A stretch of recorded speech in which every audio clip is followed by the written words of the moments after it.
I'm going to tell you a story that happened to my friend 2 years ago. It was the weekend, and she was going to go out with her friend Dolly to the countryside to have a rest. But Dolly left something at her office, and since her work was on the way, they decided to stop by. The office was located in an old building of a former weaving mill. It was 3-story. I don't know what was in the first two. They were always closed. The office units were on the third, top floor. On Sunday, there was no one in the office, and they took the keys at the security desk and went up the stairs. Dolly unlocked the iron front door, and they got into her office.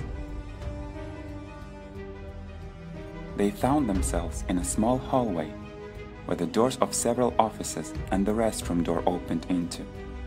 And then the hallway went into a narrower one, with a few more doors and a passage to the production room.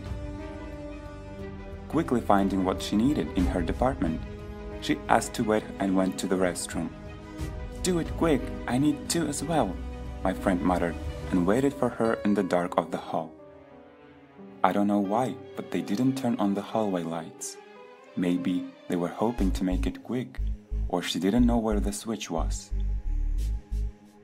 The only light source was a strip of electrical light coming from underneath the restroom door and the closed doors in the hallway. She kept on waiting.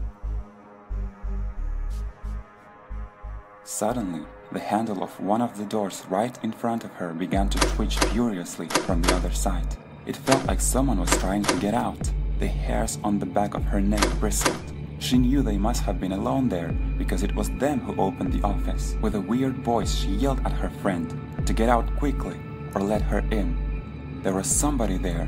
The door stopped twitching.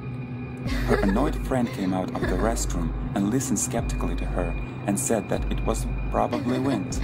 There must be a window open, and saying these words she wanted to check if the door was open.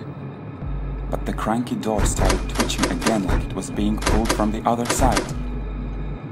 With the squealing, they rushed to the dark staircase.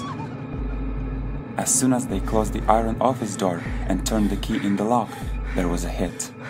Then there was more and more, strong thuds like someone was kicking on the door.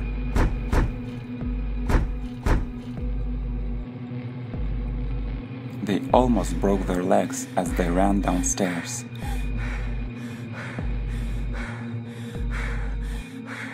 Dolly's hands were shaking while she was returning the key. "Did you hear that? Chris, our driver, is dead," regretfully said security guard.